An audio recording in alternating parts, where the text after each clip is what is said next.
Yes, that was the mighty KU Choir ikitutumbuiza pale. Remember, KU Choir imeshinda a lot of awards as the best university choir. Pia wameshinda individual awards pale. Big up to them. So back hapa on studio tuko na two amazing guests that they'll be telling us more about themselves. Tuko na amesema ni mwite Njuguna Anganga, alafu tuko na Gertrude Mbula. Kama nimepata the name right. So karibuni sana at Kenyatta University Television, and they have kuna event inakuja inaitwa shorts na pia watatuambia more about themselves na their art. Njuguna ni ako more into film, atatuambia more about the film na the film at release very recently, but allow me to just get into it na tuanze na the introduction. Tuanze na Njuguna. Tell us your name na just a little background about you. My name is Njuguna Nganga, a film producer and a sound designer from Kiambu County. Kiambu. Yes. Now, labda tuambie, why don't you like the English name? You like the African name? Maybe it's artistic about this. My English name is David, but I don't like it. Just that I don't like it. I like being introduced as Njuguna because I love it, and it describes my culture, my tribe, and everything. Talking about culture, by the way, tuko na lines za kikwetu hapa where will be at the end of the show mtatuambia more about you just give us lines from your mother language. Okay. Alafu itakuwa interesting sana because actually you're more into Africanism. Unanikumbusha Ngungi wa Thiong'o sana. So tukuje kwa Gertrude sasa. Yeah, thank you so much. My name is Gertrude Bella. I am the Communications and Events Manager at Docubox, East African Documentary Film Fund, where we find filmmakers like Njuguna, who's also part of our cohort that we supported last year. So basically what Docubox does is we support independent East African filmmakers across the region, just through grants, workshops, and other various capacities. And I'm also the core project lead for Shots and Shots, the event. Yeah. Sasa basi before tuingie kwa Docubox tuanze into personality sasa. Tuanze kwa wewe kama Gertrude. Yes. For the benefit of the viewer, Gertrude ni nani? Oh God. Gertrude, I feel like I'm just a very free spirit, Transiapo. Like I feel like I just dive into very different things. So that's music. I draw. I used to be like do calligraphy in high school, back in high school, and I love music as well. So more like, but very low key. I sing for my family. I think I used to sing a lot as a kid. So in a nutshell, I will just say like I love exploring different modes of art. Yeah, personality wise. Nice. Tukuje sasa kwa Njuguna, just tell us background yako wewe kama msanii, na tuambie pia when did you realize like you really can do, get into film na you do something great? Okay, I started in the art industry in 2015. That was after I left high school in 2014. So I left 2014, joined art in 2015. I remember we started as a community group where we used to act in a hall, in a community hall, and then later I met my business partner, whose name is David Waronja, and then we started doing some short films here and there. Now we've been doing that since 2016 up to today. So that's when I realized this is my thing. This is your thing. Yeah. Na wewe kuingia kwa short film, ulikuwa umejaribu other genres ama ulikuwa umeamua tu like ulifeel tu you can do this ama ulikuwa umejaribu other genres? Actually nilianza as an actor. Nilianza as an actor, and then we did a series that tulifanya, and then tukai premiere kwa the community hall. We had a lot of people coming, and then they watched the film. So later ndio nilianza kutoka kwa acting hadi sasa producing polepole hadi sai sasa. Okay, so producing polepole hadi sai. Yeah. Na labda tukiingia sasa wewe as an artist sasa, na venye umeanza jani yako as msanii, na umesema umeanzia kwa community ukiwa pale, ulikuwa ni Kiambu. Yeah. So tukiongelea the journey sasa paka penye umefika, like what are the lessons that wenye umelearn paka at new tuseme artists in general, ama mtu yote mwenye anataka ku venture into short film anaweza take home kama notes? I think the most important thing is networking. That is the most important thing, because without a network you can make your films and kuna mahali zitaenda. But I think going to different events, film events, going to different premieres, watching Kenyan movies, that's where you meet other people, and then you share your film, and then they tell you, now this is how you do it, don't do it like this, and then you meet new people, get contacts, then by the end of the day you get somewhere. Yeah. Sasa before tuingie kwa get through tena, ningependa kujua how did you guys meet, ama how did you first come across Docubox? So Docubox, I came across, of course, on social media. I remember the first time I got to interact with Docubox was they funded, or rather they were the ones that introduced me into documentary filmmaking through I can't remember it's called My Home or something. I can't remember the name of that program, but it was a program where they trained us how to shoot documentaries, to write for documentaries and everything. And I remember they trained me into that. That's where I got to know about Docubox and got to interact with them. Now, since then, it's been a journey. We've been together, going to the events, having my film screened there. And it's been quite a good journey. And I know a lot of filmmakers have a positive feedback on Docubox. How long have you worked with Docubox? I think the first I did was in 2020. So from 2020 up to now.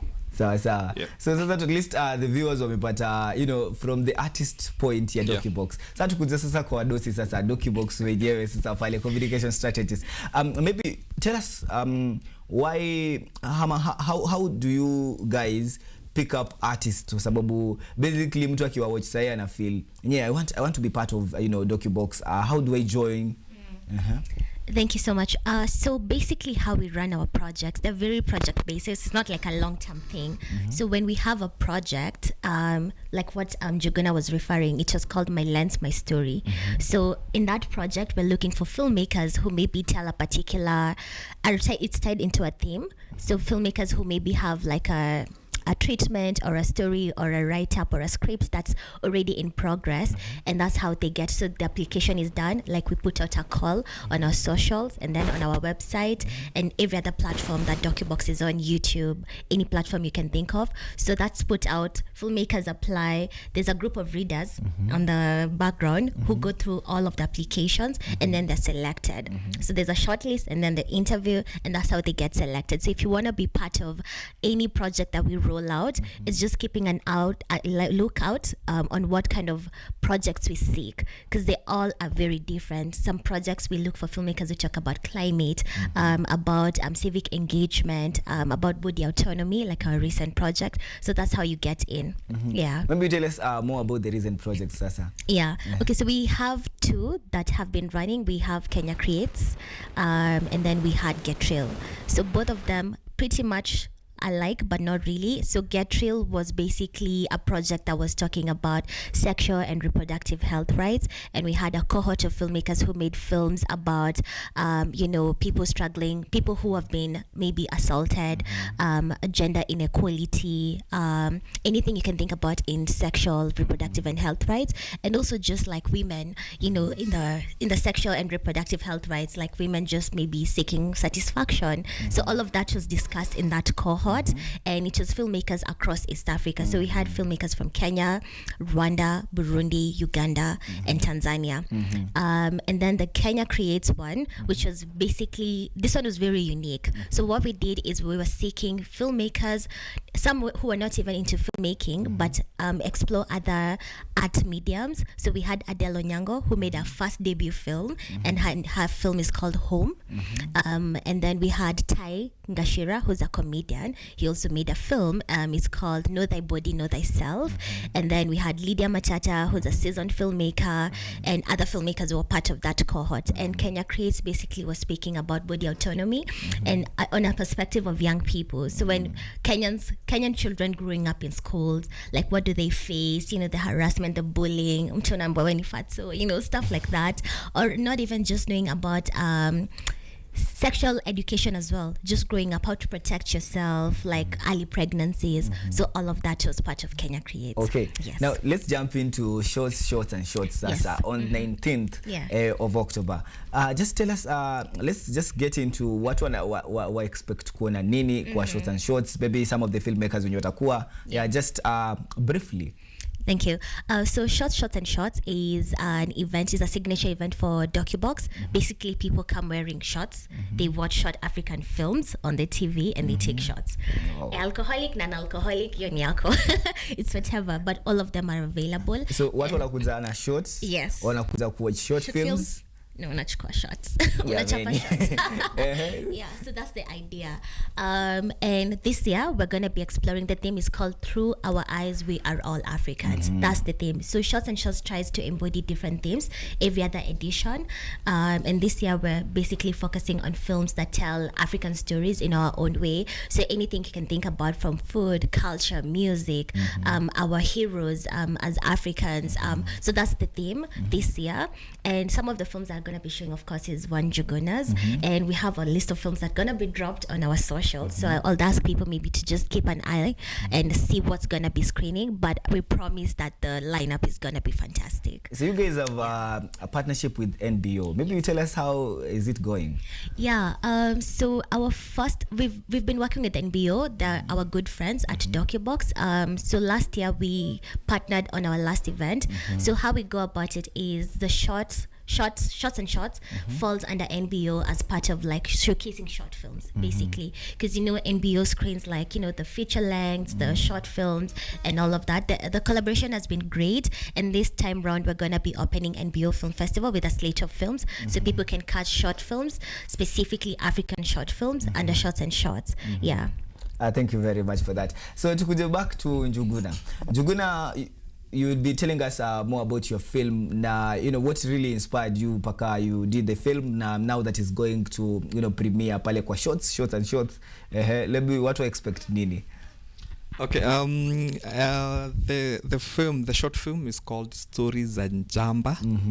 Jamba in Kikuyu is heroes. See, ile yenye watu nadhani ile Jamba. So it was a word play by our writer David Waronja. So the story is about two heroes who are about to be executed, and so they are having a conversation between themselves. So it's a very interesting conversation. The film was shot in 2023 and it won the my smartphone competition by Alliance Française. And so it will be screening on Sunday. Oh. Yeah. Wow. So mafans wakuje kwa wingi sana. Wakuje wajikumbushe sinema venye ilikuwa. Sinema venye ilikuwa. Just but tuingie kwa storyline kidogo pale kwa my heroes na maybe your writers kitweje leo maybe wa motivate ama inspire to get to such, you know, stories ni gani? So the film had a theme. The whole competition had a theme, Kenya at 60. Remember that in 2023 Kenya was celebrating 60 years. So we had a theme. So those two heroes were talking about, so we went back to 1963. So the two heroes were talking about where they expect Kenya to be in 60 years. So they are having a conversation about in 60 years time, this is where I see Kenya to be. It's a very interesting conversation. Yeah. So let's get back to Gertrude. So tell us, what should fans expect in this event? Yeah, so Shots and Shots, as much as it's a fun event, I think the platform was basically born with the need to just draw more African, well, locally, audiences to come and watch, films made by us, by our filmmakers all over the world. And what they should expect is, of course, lots of African films. Like, just come and check out stories that are very fun and touch on who we are as Africans, speak on our identity. But aside from that, it's such a fun space to be in because we try and mix other cultural elements. So like music, there's gonna be a performance by Liboy, a very fantastic singer, songwriter who mixes African, contemporary, and folk and traditional folks. We're also gonna have like a DJ playing later in the day. People are gonna be able to meet with the filmmakers like Njuguna in a place where in a thing we've curated called the Directors Lounge, where they get to sit with the filmmakers, ask questions very informally. It's like just chat about the story, criticize it when the filmmaker is right there, and give feedback. So there's lots of that, and of course we have a masterclass in the morning of. So this time round we're going to be having a masterclass on artificial intelligence and VFX, led by Kome Mirebua, a fantastic filmmaker who's been in the game for over decades, and he's going to be leading a masterclass on AI and VFX. And I feel like that's the future of storytelling now. People need to learn about AI and VFX. So that's ongoing. You can check out our page, register. There's a discount. If you register for the masterclass, you get a discount for the masterclass, and then Shots and Shots itself later on. Yeah. Tukuje back to Njuguna sasa. Njuguna, what should fans expect? Alafu after hapo utupe lines za kikwetu. I think fans should expect to laugh because it's a comedy. And also I think it's for I would like to comment about Docubox, like the platform that they give filmmakers. You see, like that film was shot with a phone. So any filmmaker who is like starting, you don't have to have that camera or that particular equipment that you want. As long as you have a good sound, you can use your phone to tell a story. As long as you have a story, you have a script, you can shoot anything, and then we have platform. Yeah. So lines za kikwetu sasa? Who is ready? She's ready. You basically just tell us you just words in your mother language. Maybe it could be a proverb, it could be a saying. Words. Yes, we just want to get into the roots. So I look at. Yeah, camera ni. I will invite people for the event on Sunday in my language. Okay. Mugoka inyuothe Korea Shalom House kwina event ya Docubox mukoka twirorere thenema.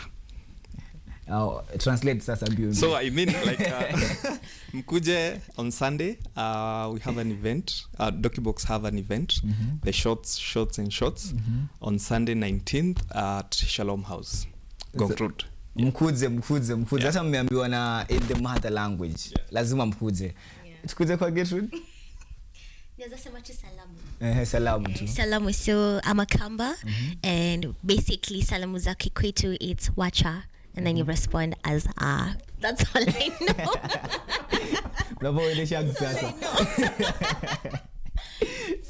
So thank you very much for coming through. Sasa we want